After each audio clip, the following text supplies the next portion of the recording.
también se hizo en este estudio de Bolivia, cuando se identificaron las variables en el estudio de base, vimos como otro factor. Factores ambientales, condiciones de vivienda tienen un peso tremendo dentro del tema explicativo de la desnutrición. Vemos la contribución del área del agua por cañería. Sin embargo, vemos cómo al instalar el hecho de tener una disposición de los residuos sólidos y líquidos tiene un impacto más aún, fíjense, prácticamente 40 veces mayor que el que tiene el hecho de tener luz eléctrica como variable aislada. En otras palabras, un factor de casi de 0.9 explicativo de la desnutrición partiendo de una variable no alimentaria o no directamente de los servicios de salud. Pero cuando introdujimos el nivel de instrucción de la madre, este arrasó con los demás. O sea, vimos que aparte de que sigue teniendo un peso grande el tema ambiental, vimos cómo la educación de la madre explica más de la mitad de los factores que están asociados a esta baja talla. Quería mencionar aquí un estudio de Martín Valdivia, que es un estudio altamente respetable, y que él hizo un análisis de factores explicativos de la nutrición en el propio Perú, y vio de nuevo, miren, cómo es una reproducción, yo diría, general en los países, que las características de la madre, por tanto, teniendo en cuenta el fenómeno de género, los elementos discriminativos hacia la mujer, son factores críticos. Y miren cómo en segundo lugar él encontró que las características de hogar y vivienda tenían un peso muy grande. Esto es la vivienda de una señora que vive en el Alto Andino, y ustedes pueden ver quizás la silueta de ella ahí muy casi borrada, y es porque ella tiene su cocina, la cocina tradicional, y la proporción, fíjense la cantidad de partículas sólidas que hay por el humo de la vivienda, y que es una forma que la utiliza no solo para cocinar, sino también utiliza esa cocina para dar el calor que necesita una vivienda que en horas de la madrugada a veces alcanza niveles de -8 y -10 grados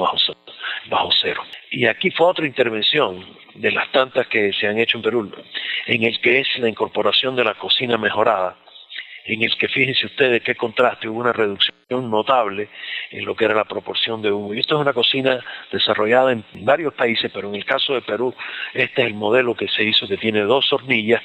una hornilla que está permanentemente encendida, pero lo que utiliza es un dispositivo que permite emitir todas las partículas sólidas,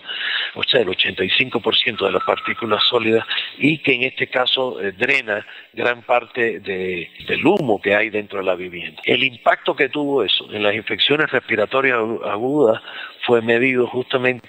en la comunidad de Huamachuco, ahí en La Libertad, y tuvo un impacto de una reducción muy significativa de las neumonías, del asma, de la bronquitis, pero además de la diarrea, porque se utiliza esta segunda hornilla en hervir el agua y mejoró mucho la calidad de agua, sobre todo en la población infantil. Este es un trabajo que primero fue impulsado sobre todo por la estrategia Sembrando, que ustedes saben que es una estrategia que abarca muchas de las comunidades por encima de 2.500 metros sobre el nivel del mar. Uno de los factores más críticos de su causa es la infección. Vemos, por supuesto, que este tipo de intervención no alimentaria y no directamente vinculada con servicios de salud tiene un impacto enorme sobre el posible efecto nutricional. La próxima. Otras intervenciones que están muy asociadas fueron considerar factores como la educación que ya mencionamos, los factores de discriminantes, la falta de acceso obviamente a servicios de salud que juegan un papel importante,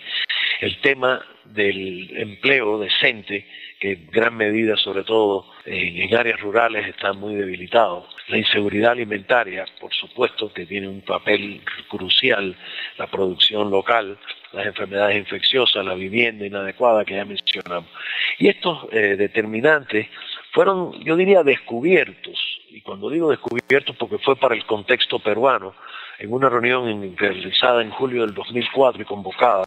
por el Ministerio de Salud, en la que participó también Educación y otros ministerios, en el que justamente se tomaron en cuenta otros factores no alimentarios y no de los servicios para identificarlo. Y aquí lo que llamó la atención, en el que también participaron muchas de las agencias del Sistema de Naciones Unidas, varias ONGs del país, el Instituto de Investigación Nutricional, que hay una gran diversidad de factores sobre los que hay que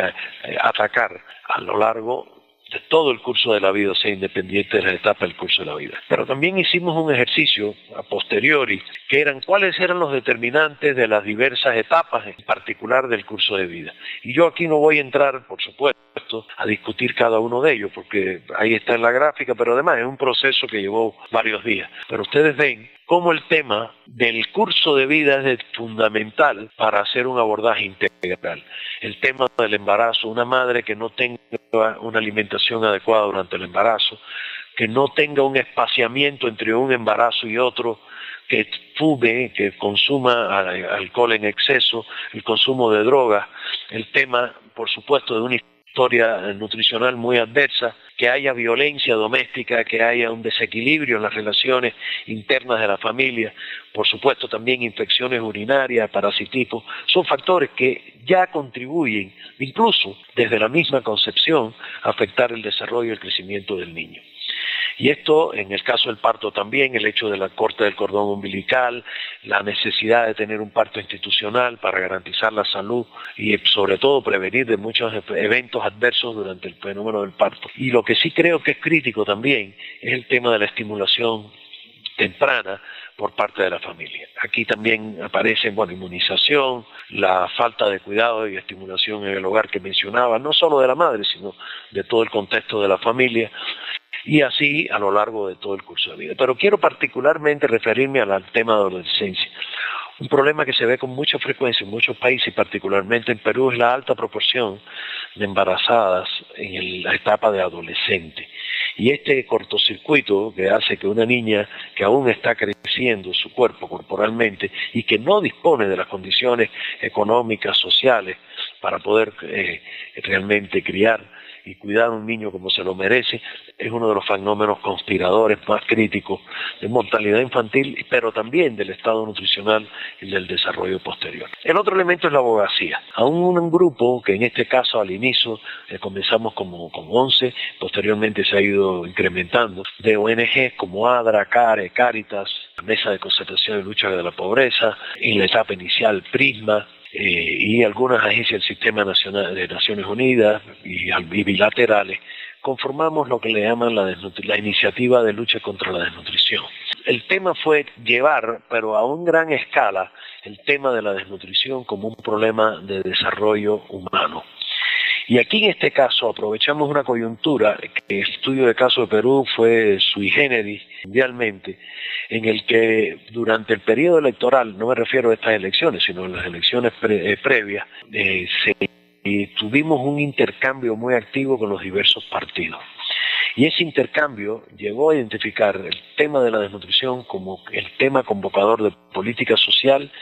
nos permitió justamente discutir sobre los determinantes y la necesidad de un enfoque diferente. Esto llevó a que justamente se creó un ambiente en el que no solo era una coordinación intersectorial, porque desde cuando decenios llevamos haciendo comités técnicos intersectoriales, pero que ninguno generó un cambio sustantivo. Y aquí en este caso lo que se planteaba, sí, estamos de acuerdo, es el tema intersectorial, pero el tema fundamental es que quién coordina los sectores para que todos participen. Cuando participan sectores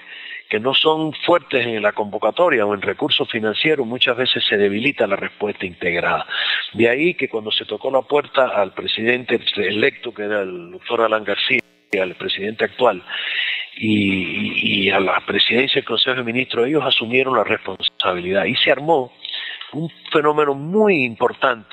que aparte de que ya existía juntos como una intervención estratégica fundamental para la transferencia de recursos condicionadamente, esta intersectorialidad tuvo una coordinación suprasectorial y de ahí surge Crecer, donde se involucran ministerios como ven ahí en la gráfica, Salud, Ministerio de Educación, la Presidencia del Consejo de Ministros completa, el Ministerio de la Mujer y de Desarrollo Social, Ministerio de Vivienda, Ministerio de Agricultura, y además se agregaron otros elementos críticos, como era el RENIEC, o sea, tratar de incentivar y lograr al máximo, al 100%, la inscripción temprana de los nacidos. Y ahí se armó esta estrategia Crecer, que al articularse conjuntos también tuvo un aterrizaje a nivel regional, local, y se identificaron los distritos más críticos, esta articulación de la estrategia Crecer tuvo como los lineamientos iniciales, y aquí en este caso agradezco mucho esta slide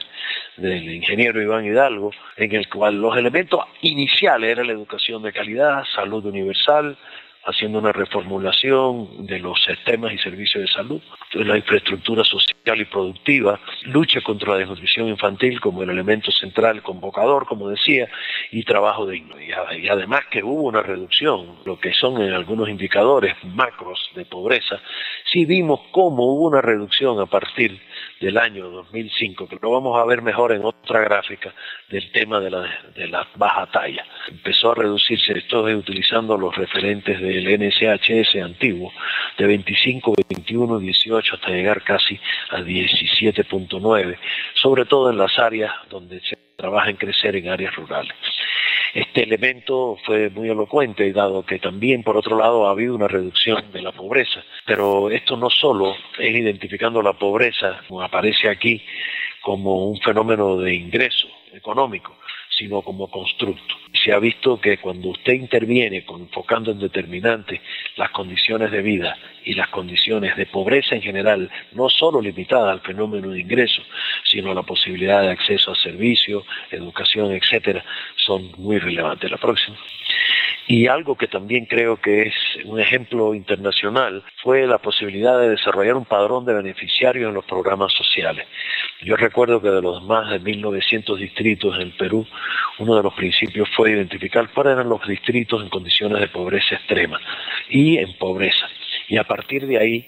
tratar de hacer una focalización, pero no individual, que genera inequidades, sino una focalización sobre todo encaminada a los ámbitos geodemográficos, o sea, una focalización territorial. Y aquí vemos, yo no traje esto porque esto realmente podría verse en la página web de Juntos, cómo este programa parte, o sea, usted puede partir de un departamento, de provincia, del distrito y posteriormente identificar todas las familias que van a tener beneficio si disponen de seguro integral de salud junto y la foto de las personas que integran ese núcleo familiar, de la manera que hay una buena, un sistema de monitoreo y control para evitar elementos de corrupción, etcétera. La próxima. Y aquí vemos cómo fue la evolución de este programa juntos. Al año 2005 había 70 distritos en 4 regiones, posteriormente se elevó a 126 y ya en el 2011 había 646 distritos involucrando a 14 de las 23 regiones que tiene el país. Esto ha ido creciendo y realmente las implicaciones ya lo verán en los resultados a los que me voy a referir. La próxima. Quiero plantear cuáles son algunos elementos estratégicos que son definitivos para darle un salto cualitativo a nuestras intervenciones. Y una de las cosas es que hay veces que vemos una asociación y nos quedamos sin identificar cuál es la magnitud de asociación que hay entre un mecanismo y otro. Voy a traer aquí un ejemplo que utilizo de una investigación que Adrián Díaz estaba desarrollando en Argentina, y es, por ejemplo, y esto es un ejemplo, ya le digo, puramente hipotético para que ustedes lo vean. La condición socioeconómica sabemos que tiene un efecto sobre el desarrollo cognitivo, pero no sabemos si el mecanismo es eminentemente a través de una variable que aquí sería como actuar como intermediaria, que sería de salud, o por la estimulación familiar per se. Si vemos, aquí están todas las rayas con la misma magnitud, pero hay modelos estadísticos y modelos técnicos que nos permiten ver cuál de todas estas vías son las mejores, las más expeditas para trabajar a la hora de intervenir. Vemos cómo, si bien es cierto, mejor salud influye obviamente en el desarrollo cognitivo, vemos que el tema de estimulación familiar tiene un peso muy grande en esto y por tanto no podemos pensar que solo a través de salud desarrollamos más la capacidad cognitiva de los niños en el estudio, sino también fortalecer el tema de estimulación familiar. La próxima. Lo que quiero decir es que tenemos que dotar nuestros enfoques de intervención con técnicas que son sencillas, pero que son técnicas necesarias a llevar, porque nos permiten optimizar realmente nuestros procesos de intervención y de gerencia.